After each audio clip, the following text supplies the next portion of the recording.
15 अगस्त 1947 को देश की आजादी के वक्त विभाजन के दौरान हिंसा में मारे गए लोगों को याद करने व श्रद्धांजलि अर्पित करने के लिए आज रेवाड़ी में विभाजन विभीषिका स्मृति दिवस संगोष्ठी का आयोजन किया गया, जिस कार्यक्रम में कृषि मंत्री श्याम सिंह राणा, हांसी से विधायक विनोद भयाना, हिसार के मेयर प्रवीण पोपली, रेवाड़ी विधायक लक्ष्मण यादव, बावल विधायक डॉक्टर कृष्ण कुमार और भाजपा जिला अध्यक्षा वंदना पोपली सहित भाजपा पदाधिकारी शामिल हुए।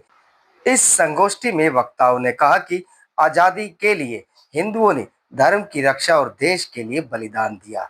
उस वक्त लाखों लोग मारे गए, लाखों लोग विस्थापित हो गए, लेकिन आजादी के इतने वक्त बीतने के बावजूद इतनी बड़ी त्रासदी में मरने वाले लोगों की याद में कोई कार्यक्रम नहीं किए गए।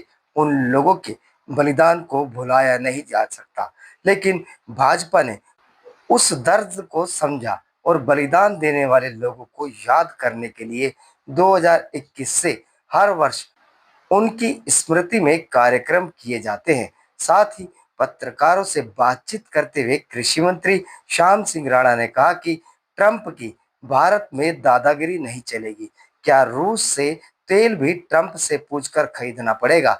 क्या भारत सक्षम है? उन्होंने लोगों से आह्वान भी किया कि देश में बने सामानों का इस्तेमाल करें।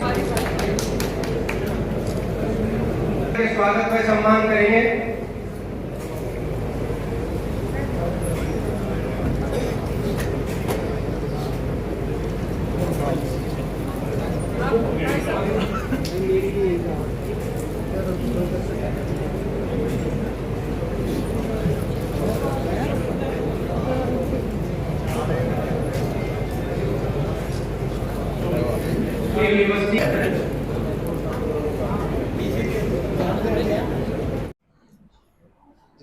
जी मंत्री जी, आप भी पहुंचे हैं कार्यक्रम में। आज यहाँ अपना फॉरेस्ट का वो मनाया गया वनोत्सव यूनिवर्सिटी के अंदर।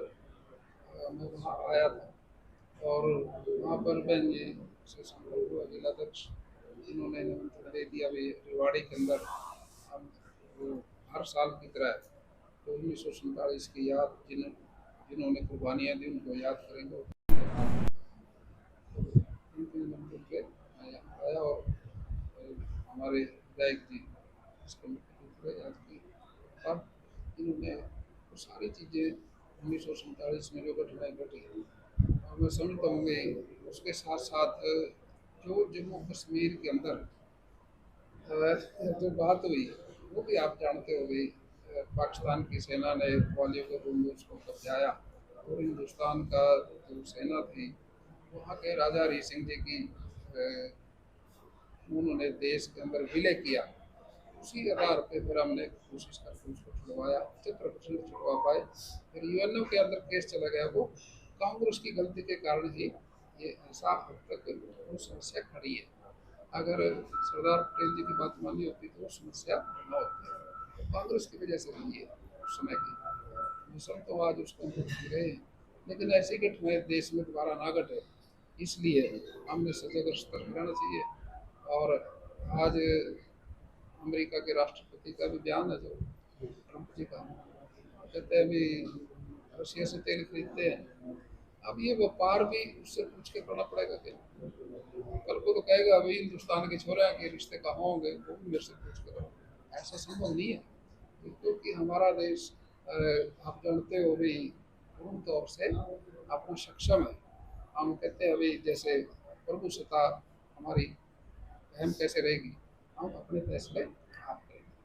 तो स्वदेशी ही एक ऐसा है नारा जिससे हम प्रभु जैसे व्यक्तियों का मुकाबला कर सकते हैं। स्वदेशी का मतलब ये अभी हिंदुस्तान में बनी चीज़ें जो हैं वो ही खरीदते हैं, क्या हो, शादी हो, फंक्शन हो, कुछ भी हो।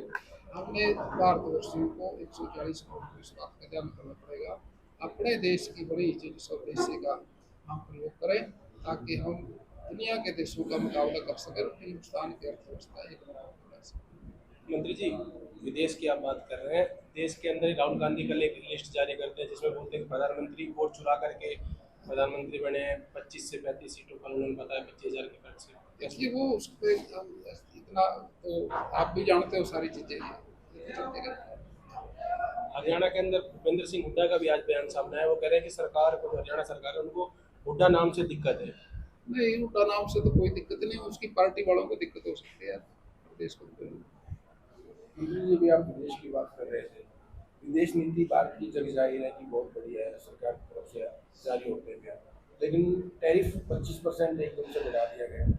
देखिए वो उसने ट्रम्प की बात करे हो ना आप, जी। वो उसका अपना देश और राष्ट्रीय अध्यक्ष है, कुछ भी करे, लेकिन हमने सजग रहना। ये समस्या अटल बिहारी जी के टाइम में भी आई थी, जब भी हमारा देश परमाणु परीक्षण जब कर रहा था उस टाइम है वो इस बात को परमिशन नहीं दे रहे थे, वो दादागिरी करते हैं।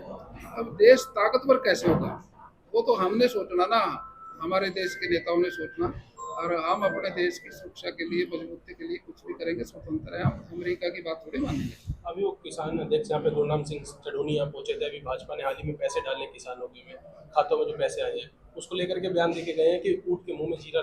नहीं देख, कोई भी जो है, देखिए सिस्टम है ये, उस सिस्टम में जो भी वेरिफिकेशन होती है वो पैसे डल जाते हैं साथ साथ, ऐसा कुछ नहीं है। हमारे मुख्यमंत्री ने 2,000 रुपये दिए सबके। मुंह में जीरा, उन्होंने तो मुंह में जीरा भी नहीं दिया। उन्होंने कभी दिया क्या? किसानों को भी सम्मान दिया। वो तो किया, हर बार हमारी सरकार किसानों के साथ है। आप सोचो भाई, किसान पैसे जो फसल बेचता था तो खाते में पैसे बीजेपी ने डलवाए, उससे पहले आड़ती खाते में जाते थे, और जो भावांतर की बात है वो भी बीजेपी ने चलाई। एक बिहार में स्पेशल इंटेटिव रिपोर्ट रिव्यू चल रहा है वोटिंग को लेकर, उसमें लाखों वोट काट दिए गए। अब देखिए, क्या ये पूरे देश में चलने वाला है और रिपोर्ट सही है? देखिए इलेक्शन कमीशन का काम है वो दुरुस्ती करना, वो दुरुस्ती करेगा। उसके काम में कोई दखल देगा तो वो थोड़ी मानेंगे, उसका काम है वो करेगा। इलेक्शन कमीशन का क्या काम है? वोट बनाना, मरों की काटना, नहीं बनाना, ये किसका काम है? इलेक्शन कमीशन का। अब वहाँ BLA 2 है, BLA 1 है, आप शायद इस बात को नहीं जानते होंगे। एक बूथ पे हर पार्टी का एक नुमाइंदा मांगता है इलेक्शन कमीशन, भाई अपने बूथ का एक कार्यकर्ता दो ताकि इस बूथ की दुरुस्ती कर सके। एक होता है BLO, वो होता है सरकार का, एक मास्टर लगेगा एक बूथ पे, उसके जरिए से सारी करेक्शन होती है। अब किसी के काम में दूसरा आदमी इंटरफेयर करे, वो भाषण दे दूसरा, जब उसको ज्ञान ही नहीं है उस बात का। महात्मा गांधी जी ने क्या कहा था, भाई अगर ज्ञान नहीं है तो कम से कम चुप रहो। अच्छा मंत्री जी, एक जो आप वन महोत्सव के कार्यक्रम का आपने जिक्र किया कि उसमें आप आए थे, लेकिन कार्यक्रम बहुत जल्दी बना, रात लेट बना, सूचना भी प्रॉपर लोगों तक नहीं पहुंच पाई। इसमें क्या कुछ आपने टारगेट निर्धारित किया है? जल्दी बना, लेट बना तो बनाते ही हैं, कोई लेट बढ़ता है, कोई जल्दी बढ़ जाता है, उसमें क्या है। वन महोत्सव के तहत क्या टारगेट है, कितने पौधे, कितने पेड़ लगाने का, किस तरीके से पूरा क्या कार्यक्रम रहेगा? देखिए पेड़ तो हर एक पेड़ माँ के नाम, मतलब उसके बच्चे भी लगाते हैं, उसके परिवार के भी लगाते हैं। इतने पेड़ लगाने चाहिए, ये सिलसिला चला हुआ है, और मैं समझता हूँ भी ऐसे चलता रहा तो हरियाली बढ़ेगी, जिससे जीवन भी सुरक्षित रहेगा। इसकी चिंता कर रहे हैं हम, इसके मेले लगा रहे हैं वन उत्सव के, हर बार लगाते हैं, हर बार पेड़ स्कूलों में जगह जगह पेड़ लगते हैं और हरियाली बढ़ रही है। एक पंडित प्रदीप मिश्रा है जो कथावाचक है, उनकी तरफ से एक यात्रा निकाली जा रही है, कांवड़ यात्रा। 2 लाख से ज़्यादा लोग वहाँ पहुँच चुके हैं, उसमें से 5 लोगों की अब तक मौत हो चुकी है। किस तरीके देख रहे हैं इस तरीके की यात्राओं को लगातार जो हरियाणा में चल रही है?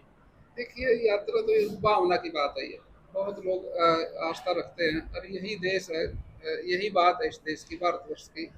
रोम मिस्र जैसे देश मिट गए, लेकिन भारतवर्ष अभी कायम है। इसमें कुछ खूबी तो है, यही खूबी है जो आप कह रहे हैं। पैदल चल के लोग आस्था रखते हैं, पूरे देश के, भारतवर्ष के बच्चे, और अपनी इस परंपराओं को जीवित रख रहे हैं। इसीलिए इस देश की एक खूबी आई है। आध्यात्मिक बात से देश जो है लंबे समय तक चला आ रहा है, आगे तक चलता, सदियों तक चलता रहेगा। 5 लोगों की मौत होना, अरेंजमेंट की कमी नहीं मानते 2 दिन के अंदर जिस तरीके से? तो आप उसकी बात पे चिंता करते हैं। मंत्री जी, अभी आपने कहा कि विभीषी का दोबारा ना हो, इसकी रोकथाम के लिए किया जा रहा है। ये 2 समुदायों के बीच झड़प थी, उसमें लोग मारे गए, लेकिन अब दूसरा समुदाय फिर उसको आप अल्पसंख्यक कह लो या कुछ भी कह लो, वो फिर उग्र हो रहे हैं, उस पर क्या? ये देखिए ऐसी घटनाएं ना घटे, इस पर ध्यान सरकार का रहेगा, और ऐसा ना दोबारा हो तो सरकार स्तर कैसे हो सकती वो तो देश से बाहर जाने से रहेगा जी। वो जो समुदाय है दूसरा वो देश से बाहर जाने से रहा, बीबीसी का तो हो सकता है संभव नहीं है। नहीं, प्रयास रहेगा ना हो।